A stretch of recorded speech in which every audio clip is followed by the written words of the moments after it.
시골의 이른 아침은 아직 싸늘했습니다. 들판에는 하얀 안개가 내려앉았고 마을의 닭 울음이 느리게 퍼져나갔습니다. 버스 정류장 벤치에는 허름한 점퍼를 입은 노인이 조용히 앉아 있었습니다. 이름은 박기선, 올해 73이었습니다. 손에는 오래된 설계도가 담긴 낡은 서류 봉투 하나가 들려 있었습니다. 종이는 세월에 눌려 가장자리가 누렇게 바랬고 구겨진 자국이 깊었습니다. 그는 서류 봉투를 가만히 쓰다듬으며 먼 하늘을 올려다봤습니다. 마치 오래전에 무언가를 떠올리는 듯 했습니다. 버스가 굉음을 내며 멈춰섰습니다. 문이 열리자 그 안에서 따뜻한 바람이 한 줄기 새어나왔습니다. 기선은 천천히 몸을 일으켜 발을 내디뎠습니다. 다리를 굽히는 동작이 버거웠지만 그의 눈빛은 단단했습니다. 버스 기사는 거칠지만 무심한 목소리로 요금을 말했습니다. 기선은 지갑 대신 동전 주머니를 꺼내며 천천히 손가락을 놀렸습니다. 요즘은 다 카드로 하지요? 기사에게 건넨 말은 농담 같았지만 그의 얼굴에는 묘한 쓸쓸함이 스쳤습니다. 버스 창문 밖으로 익숙한 풍경들이 빠르게 스쳐 지나갔습니다. 농가 밭, 작은 철물점, 그리고 오래된 간판 하나. 한성중공업. 그 이름을 본 순간 기선의 손이 미세하게 떨렸습니다. 눈가에 주름이 깊어지고 입술이 천천히 굳어졌습니다. 창밖을 바라보던 그의 시선은 점점 멀어졌습니다. 그곳은 한때 그가 세상을 바꾸겠다는 꿈으로 불철주야 뛰던 곳이었습니다. 젊은 시절의 땀과 열정, 그리고 배신이 서려 있는 이름이었습니다. 버스 안은 조용했습니다. 몇몇 승객이 졸고 있었고 창문 사이로 햇살이 비스듬히 들어왔습니다. 기선은 자리에서 허리를 곧게 세웠습니다. 그가 가려는 곳이 어딘지 아무도 몰랐습니다. 그러나 그의 마음속에는 분명한 목적이 있었습니다. 지난 세월 묻어두었던 이름을 되찾고 잊힌 자신을 다시 세상 앞에 세우려는 결심이었습니다. 버스가 목적지에 가까워지자 그는 자리에서 일어났습니다. 종점 안내 방송이 흘러나왔고 그는 고개를 끄덕였습니다. 손에 들린 서류 봉투가 햇빛에 살짝 비치며 그 안의 도면들이 희미하게 드러났습니다. 그건 세월이 지워버리지 못한 그의 자취였습니다. 버스가 멈추자 문이 열리고 차가운 도시의 공기가 한꺼번에 쏟아져 들어왔습니다. 기선은 천천히 발을 내디뎠습니다. 발밑에는 그가 40년 전에 밟았던 그 길이 있었습니다. 다만 이제 세상은 그를 기억하지 못할 뿐이었습니다. 그는 멀리 보이는 푸른 간판을 바라보았습니다. 한성중공업. 그의 걸음이 조용히 그곳을 향해 움직이기 시작했습니다. 도시의 공기는 차갑고 건조했습니다. 박기선은 익숙한 듯 낯선 거리를 걸었습니다.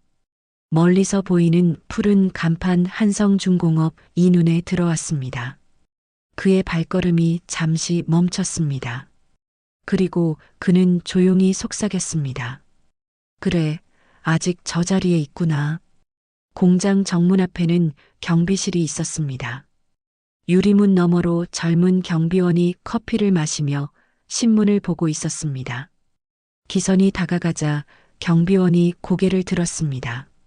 낡은 점퍼, 해진 모자, 손에 쥔 봉투. 그는 노인을 한번 훑어보더니 의심스러운 표정을 지었습니다. 여긴 관계자 외 출입 금지입니다.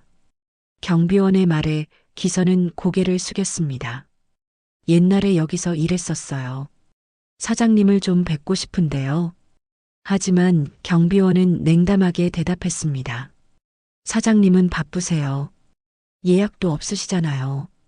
기선은 주머니에서 낡은 명함 하나를 꺼냈습니다. 한성중공업 창립 기술자 박기선. 그러나 경비원은 비웃듯 말했다. 이런 명함은 누구나 만들죠. 그 말에 기선은 말없이 명함을 접어 봉투 속에 넣었습니다. 그 순간 회색 SUV 한 대가 공장 안으로 들어왔습니다. 경비원은 허리를 숙였고 김도윤 사장이 내렸습니다. 반짝이는 시계, 새 정장, 냉정한 표정. 기선은 잠시 그를 바라보았습니다. 사장은 스쳐가며 노인을 흘깃봤지만 아무 말 없이 지나쳤습니다. 기선의 손끝이 서류 봉투를 꽉 쥐었습니다. 철문 너머로 들려오는 기계음이 그의 가슴을 울렸습니다.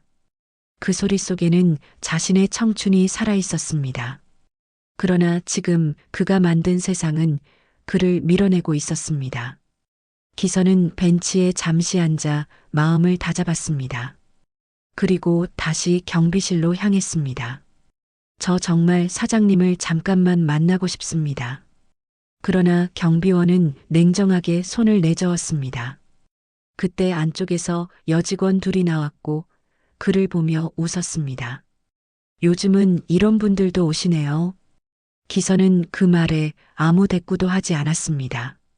문 안쪽에서 사장이 나와 차량을 타려던 순간 기선의 시선이 그에게 향했습니다.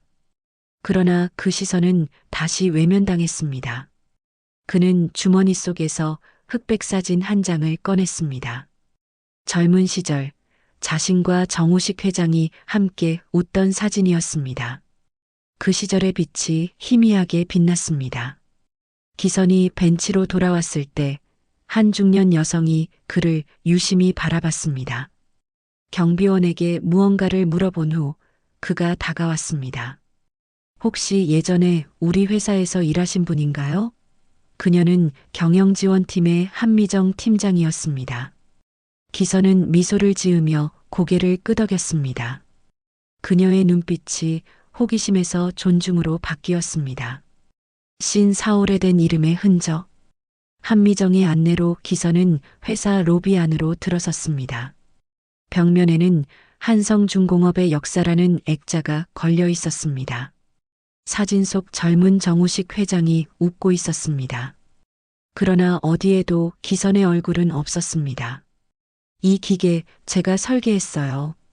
기선이 손가락으로 가리킨 도면을 보고 한미정의 눈이 커졌습니다. 그녀는 창고로 그를 안내했습니다.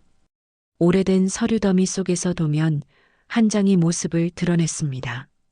그것은 그가 봉투에 넣어온 원본과 정확히 일치했습니다. 한미정은 숨을 삼켰습니다. 정말 어르신이? 기선은 고개를 끄덕였습니다. 그땐 이름 대신 기술만 남겼지요. 그때 복도 끝에서 김도윤의 목소리가 들려왔습니다. 그 노인 아직 안 나갔습니까? 그의 냉담한 말에 공기마저 얼어붙었습니다. 한미정은 미안한 표정으로 돌아와 조용히 말했다. 죄송해요. 지금은 좀 어렵겠어요. 기선은 미소를 지으며 고개를 끄덕였습니다. 괜찮아요. 진실은 언젠간 드러나게 되어 있죠. 그는 천천히 걸어나가며 속삭였습니다. 이제 시작이네. 한미정은 포기하지 않았습니다. 그녀는 밤늦게까지 자료 보관실을 뒤졌습니다. 그리고 마침내 한 장의 오래된 설립문서를 찾아냈습니다. 창립 공로자 박기선. 흐릿한 글씨였지만 분명히 새겨져 있었습니다. 그녀는 곧바로 김도윤의 사무실로 향했습니다. 이걸 보세요. 그러나 그는 냉정했습니다. 지금 와서 이런 문서가 무슨 의미입니까? 그녀는 단호히 대답했습니다. 이게 회사의 뿌리입니다. 김도윤은 문서를 바라보다 결국 회장 정우식의 비서에게 전화를 걸었습니다. 박기선이라는 이름 들어본 적 있습니까? 수화기 너머의 대답은 짧았습니다. 회장님께서 그분께 평생 빚을 졌다고 하셨어요. 그 말에 사장은 말없이 창밖을 바라봤습니다. 구름 낀 하늘 아래 회사의 간판이 흐릿하게 보였습니다. 세월이 지워버린 이름이 이제 그의 앞에 다시 나타났습니다. 그 시각 한미정은 그 문서를 들고 박기선을 찾아갔습니다. 그는 벤치에 앉아 공장 소리를 듣고 있었습니다. 어르신, 이거 보셔야 해요. 종이를 받아든 기선은 잠시 숨을 멈췄습니다. 자신의 이름이 세월을 뚫고 살아 있었습니다. 이제야 나를 기억해 주는군요. 김도윤은 결심했습니다. 박기선을 정 회장에게 데려가야 한다고. 다음 날 그들은 병원으로 향했습니다. 침대 위에 정우식은 산소호흡기에 의지한 채 누워 있었습니다. 기선이 손을 잡자 그의 눈꺼풀이 떨렸습니다. 천천히 뜬 눈에는 놀라움과 미안함이 번졌습니다. 기선이 자네구먼. 쉰 목소리가 새어나왔습니다. 두 사람은 한동안 말을 잇지 못했습니다. 눈빛만으로 세월을 이야기했습니다. 그때 미안했네. 난 자본에 휘둘렸어. 정 회장의 목소리는 떨렸습니다. 기선은 고개를 저었습니다. 괜찮아요. 덕분에 사람을 더 믿게 됐습니다. 정 회장은 힘겹게 봉투를 가리켰습니다. 이건 자네 몫이야. 회사에 돌려주게. 그의 손이 천천히 내려왔습니다. 그리고 미소를 남긴 채 눈을 감았습니다. 기선은 천천히 병실을 나섰습니다. 창밖에는 비가 그치고 햇살이 스며들고 있었습니다. 그는 중얼거렸습니다. 이제야 끝이 보이는군요. 며칠 후 이사회가 열렸습니다. 김도윤은 무거운 표정으로 설립 문서를 테이블 위에 올려놓았습니다. 박기선 선생님의 공로를 공식 인정합니다. 문이 열리고 검은 양복 차림의 박기선이 들어왔습니다. 모두의 시선이 그를 향했습니다. 그는 말없이 벽의 연역 사진을 바라봤습니다. 제 이름이 아니라 정 회장님의 이름과 함께 남겨주십시오.